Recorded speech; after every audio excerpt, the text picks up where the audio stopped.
부동산 시장 좀 여쭙겠습니다. 부동산 시장이 어떻게 될지 많은 사람이 관심인데, 이 어떤 분들은 이 인플레 국면 아니냐, 예. 대표적인 실물 자산이 부동산이다. 그러므로 뭐 경제가 어렵거나 여러 가지 뭐 우려가 있지만 부동산은 대표적인 실물 자산 더 오를 것이다. 이렇게 논리를 펼치시는 분들이 있는데, 좀 이코노미스트의 관점에서 봤을 때는 좀 어떤지 궁금하네요. 주가가 떨어졌죠. 그 다음에 또 뭐 가상화폐도 떨어졌고, 네. 주가가 떨어졌는데 왜 부동산은 안 떨어질 거라고 생각하느냐. 저는 그 생각이 들거든요. 주식하고 부동산은 오르는 이유가 똑같습니다. 다만 이제 차이가 나는 거는 부동산은 덩치가 크기 때문에 주가보다는 훨씬 더 늦게 움직이죠. 그러니까 주식은 그 적은 규모로도 되기 때문에 오르는 것도 빠르고 떨어지는 것도 빠르고, 대신에 부동산은 규모가 크기 때문에 주가가 떨어지고 상당히 좀 시간이 지나면 그때 하면서부터 내려가기 시작하고, 그 다음에 또 반대로 오르는 것도 더 뒤에 올라가고 뭐 이런 형태가 되거든요. 그러니까 주가가 이렇게 떨어졌는데 부동산은 안 떨어질 거다라고 생각하면 그건 제가 봤을 때 상당히 오산이다라는 생각이 들거든요. 그래서 부동산도 위험하다라는 생각이 들고요. 그 다음에 또 그게 보면 모든 투자 자산들의 가격이 쭉 이렇게 내려가고 했는데 제일 위험한 건 부동산 이렇게 봐야 되죠. 주식은 이미 뭐 고점에서부터 30% 정도 주저앉아 버렸잖아요. 그러면 가격 측면에서 봤을 때 가격이 내려와서 그걸 했는데 망가지는 그 나라나 기업이 아닌 이상 계속 더 밀어붙여 버려야 할 이유가 없지 않습니까? 네. 근데 부동산은 지금 가격이 굉장히 높은 상태거든요. 어느 나라든지 거의 고점 부근에 있는 상태이기 때문에 지금 가격 면에서 봤을 때 굉장히 불리하다라고 볼 수밖에 없잖아요. 그런 측면에서 봤을 때 상당히 좀 문제가 있다. 부동산이 지금 어떻게 보면 가장 불안한 자산이다. 그렇기 때문에 이게 좀 조심해야 된다. 이런 생각을 많이 하고 있습니다. 혹시 빠지게 된다면 고점 대비 얼마나 빠질 것이다 이렇게 생각해 보신 적도 있으세요? 서울 지역의 아파트 실거래 가격 기준으로 해서 30%에서 40% 정도 하락한다. 이렇게 지금 생각하고 있거든요. 네. 40% 하락하면요, 지금 반포에 무슨 이렇다 저렇다 유명한 아파트들 뭐 있지 않습니까? 예. 평당 1억 한다. 그렇지, 평당 1억 하죠. 평당 1억이 평당 6천만 원 되는 겁니다. 그 정도 내려가면 될 거다라는 생각이 들거든요. 몇 가지 이유가 있는데요. 우선 이제 보면 이 아파트들의 가격이 코로나19가 나고 급격하게 상승을 했습니다. 20개월 사이에 서울 지역의 아파트 가격의 실거래 가격이 84% 상승을 했거든요. 그 이전에는 그렇게 크게 상승하지 않았어요. 코로나19가 나기 전에, 그러니까 2019년도 그 다음에 2020년도 1, 2월, 3월 이때는 3개월 통틀어서 상승률이 1.1% 이런 정도밖에 안 됐어요. 그러다가 이게 갑자기 이제 급등을 해버려서 올라간 거거든요. 어떻게 보면 유동성에 의해서 상승을 했다. 조금 이렇게 볼 수 있지 않습니까? 앞에 제가 주식에서 말씀드렸잖아요. 유동성에 의해서 상승한 부분은 유동성이 끝나고 나면 원점으로 돌아온다. 만약에 서울 지역의 아파트가 그렇게 해서 유동성에 의해서 올라갔던 부분들이 사라진다라고 따지면 상승했던 그 84%의 상당 부분은 없어진다라고 봐야 되거든요. 그러면 고점에서부터 40% 정도 떨어지면 그게 80% 올라갔던 것이 다 없어져 버리는 형태가 되는 겁니다. 그러니까 그 정도 이렇게 된다라고 봐야 되고, 두 번째 이제 과거의 사례를 보면 그런 형태였었어요. 우리나라에서 부동산 가격이 떨어졌던 경우가 한 두세 번 정도 되는데, 중간에 외환위기에 의해서 떨어졌던 부분, 그 다음에 또 금융위기에 의해서 잠시 떨어졌던 부분, 이건 일종의 쇼크에 의해서 떨어진 거니까 그 부분들은 제외하고, 지금이 그런 쇼크가 난다라고 하는 가정에서 말씀드리는 건 아니잖아요. 부동산 가격이 너무 많이 올랐다가 자기 힘을 못 이겨서 이렇게 주저앉아 버리고 이랬던 경우가 두 번 정도 있었는데, 한 번은 언제냐면 이제 91년도, 92년도 이럴 때였었는데, 그때 한 2년 동안에 걸쳐서 지수면으로 21% 정도가 하락을 했었습니다. 그리고 대치동의 음마아파트 31평짜리가 많이 갔을 때 2억 8천까지 올라갔다가 그게 1억 3천까지 내려갔거든요. 그러면 50% 넘게 떨어진 거죠. 음마아파트가 모든 걸 대표하지는 않지만 그래도 큰 대표주자라고 볼 수 있으니까. 그렇게 따지면 굉장히 많이 떨어진 거죠. 그 다음에 2011년서부터 시작해서 2014년도까지 그때 지수가 대략 한 13% 정도 떨어졌는데, 그때 실거래 가격이 한 30% 넘게 떨어졌습니다. 그러니까 한 번 떨어지면 일단 실거래가 기준으로 30%는 기본으로 내려간다라고 볼 수 있는 거거든요. 그러니까 이번도 마찬가지로 제가 봤을 때 내려가면 30%에서 40% 정도는 내려간다 이렇게 봐야 됩니다. 그 다음에 또 하나 보면요. 앞에서 말씀드렸던 것처럼 코로나19 이후에 부동산 가격의 상승은 거의 거래가 없이 이렇게 쭉 올라가 버리는 거예요.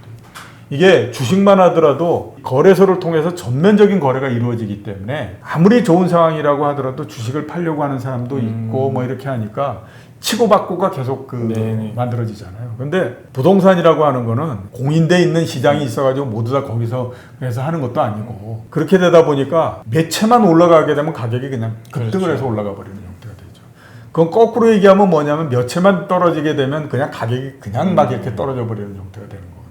이 때문에 한 번 시작하면 부동산 가격의 이 변동이라고 하는 것이 주가보다도 훨씬 더 크게 나옵니다. 그런 측면에서 봤을 때도 뭐 그런 정도 내려갈 수 있겠지라는 생각이 들거든요. 그래서 제가 생각하고 있는 건 뭐냐면 서울에 있는 아파트들이 실거래 가격 기준으로 30에서 40% 정도 하락한다. 그렇게 되면 끝난다.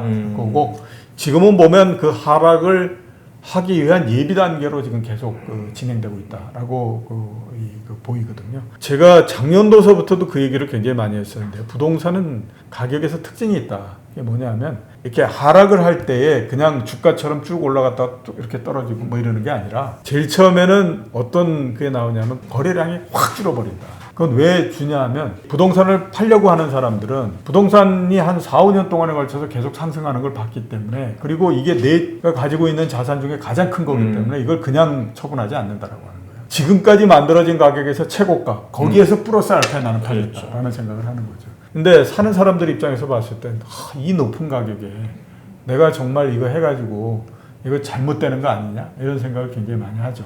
근데 가격이 올라갈 때는 밀고 가는 힘이 있기 때문에 사람들이 그런 두려움에서도 막 지르는 형태가 되는데 지금처럼 이게 가격이 고점이 아니야? 멈춘 거 아니야? 뭐 이런 거 하게 되면 겁이 나서 그걸 못 합니다. 그러니까 이 사람들은 어떻게 하냐면 지금 부동산에 나와 있는 그 가격보다도 더 낮은 가격이 된다면 난 생각해 볼게. 이런 생각을 하는 거죠. 그러니까 자연히 보면 매수와 매도 사이에 갭이 굉장히 떠버리는 형태가 되죠. 그러니까 거래가 안 되는 겁니다. 네. 그러니까 지금 보면 지금 매경이 위치해 있는 데가 중구죠. 예. 중구에 하루에 아마 아파트 거래가 되는 게 한 건 정도밖에 안 될 겁니다. 그러면 한 달 따져봐야 20건, 30건 정도밖에 안 되는 거예요. 그러니까 얼마나 적게 중구도 넓은데요. 그죠? 이 넓은데. 그러니까 이런 그 형태가 되는 거거든요. 그러다가 이제 한쪽이 포기하고 한쪽으로서 몰리는 형태가 되는데 거의 대부분은 매도가 포기라는 형태가 되죠. 왜냐하면 매도는 지금 국면에서는 집을 팔아야 되는 이유는 100가지도 넘게 생겨요. 네. 그러니까 예를 들어서 이런 것도 생기잖아요. 내가 집을 담보로 해가지고 돈을 빌려서 사업을 했어. 그죠. 근데 잘 안 돼. 예. 그래가지고 이자를 잘 못 갚고 있어요. 그랬더니 은행에서 뭐가 날라옵니다. 보면 이렇게 이자가 계속 연체가 됐기 때문에 이 연체를 모두 다 언제까지 해결을 하지 않으시면 우리가 관리부에다 넘겨가지고 법적 조치를 취하겠습니다. 이렇게 나옵니다. 법적 조치라는 게 뭐냐면 그때 되면 우리 이거 경매 불러버리겠습니다. 이런 얘기거든요. 그럼 그 사람 입장에서 생각해 보세요. 야, 경매로 넘어가서 내가 어떻게 할 수 없게 되느니 금매를 해서라도 처분하는 게 낫지. 이렇게 가잖아요. 그러면 이제 부동산 그래가지고 사겠다는 사람이 있습니까? 뭐 사겠다는 사람이 있는데 지금 시세가 15억인데 한 13억 5천 정도 되면 한번 생각해 보겠다라고 얘기를 합니다. 이렇게 가죠. 그러면 이제 그 사람 고민하다가 야, 할 수 없다. 13억 5천에 던져. 이래가지고 이제 던지는 거죠. 이런 형태가 되는 거예요. 그러면서 그거를 그 시발점으로 해가지고 가격이 쭉쭉쭉 막 내려가 버리는 형태가 되는 거거든요. 그러니까 지금은 그런 예비 단계이기 때문에 굉장히 조심해야 됩니다. 근데 지금 어떤 전략을 갖고 가야 되느냐? 이번 새로운 정부 취임하자마자 그 다주택자에 대한 그 양도세 그 중과세를 1년 동안 유예해 줬잖아요. 지금 유예 기간이거든요. 예. 지금 일단 아무튼 제 원래 생각은 뭐였냐면 유예해 준다라는 발표가 딱 나면 그날 그 주변에 있는 부동산 전부 다니면서 얼마에 나와 있습니까? 얼마에 나와 있다. 그러면 거기에다 그냥 던져버리는 게 가장 최상이다. 라고 얘기를 했거든요. 근데 이제 그것도 보면 벌써 한 50일 정도가 지났으니까 일부 할 사람들은 그렇게 했을 겁니다. 네네. 일단 아무튼 지금에서는 빨리 처분을 하는 것이 제가 봤을 때는 상책이다 이렇게 지금 보고 있습니다. 역사적으로 보면 좀 어떻습니까? 이렇게 부동산 시세가 한번 꺾여가지고 쭉 밑으로 내려가다가 예. 다시 이렇게 오르나요? 자산이라서 아니면 저희 인구 구조가 뭐 인구가 줄고 있어가지고 부동산이 많이 지금까지 지금까지는 한 1년 내지 2년 정도 떨어졌다가 그 다음에 한 길게 되면 한 2년 3년 정도 바닥을 겼다가 그 다음에 또 올라갔다가 네. 이 과정을 계속 거듭을 해왔죠. 그런데 이제 앞으로 또 그렇게 될 거냐 아니면 이제는 좀 다른 모양이 될 거냐라고 하는 거가 지금 이제 논쟁 중인데 그런 논쟁의 가장 그 기초가 되는 게 이제 말씀하셨던 것처럼 인구 구조 이 부분을 가지고 계속 얘기를 하는 거죠. 이제 우리나라도 인구가 줄어드는 상태가 돼버렸고 거기에다가 또 문제가 뭐냐면 세대별로 봤을 때요. 50대와 60대 세대들은 뭐 그렇게 많이 줄거나 그러지 않잖아요. 집을 가장 많이 이 수요를 하는 30대가 이전에 비해서 계속해서 줄어들고 있는 거죠.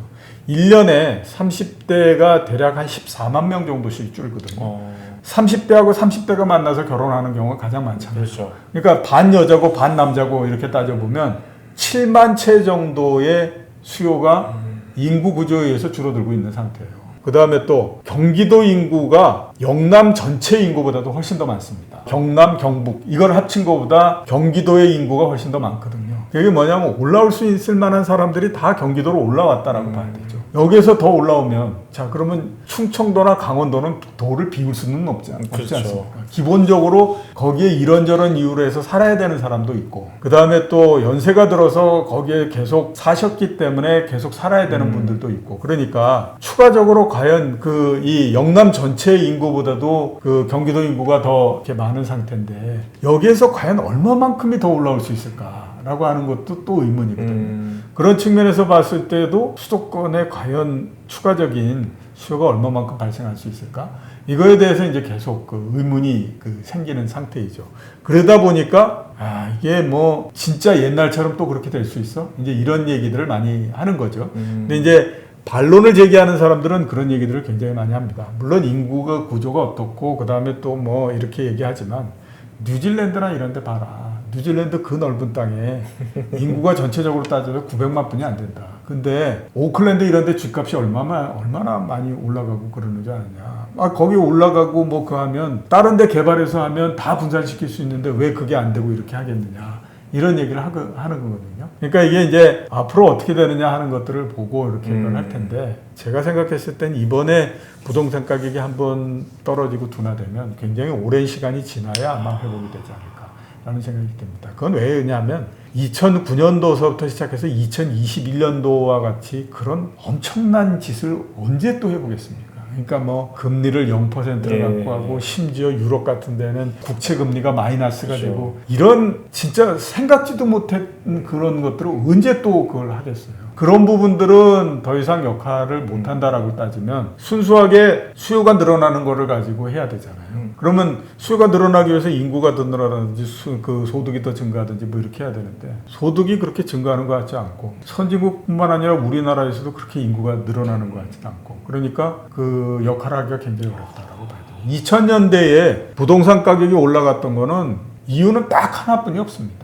2003년도서부터 2007년도까지도 저금리와 유동성 공급이었고 그 다음에 2014년도서부터 시작해서 2021년도, 2022년도 6월달까지도 저금리 유동성 공급이었거든요. 그게 약해지고 사라진다라고 하면 이거는 완전히 판이 달라지잖아요. 그러니까 그런 거를 생각을 하셔야 되겠죠. 알겠습니다. 주택 마련 주식 대박 매불이 하나면 오케이입니다. 매불이 구독 누르시면 부자 됩니다. 좋아요 누르시면 더 부자 됩니다.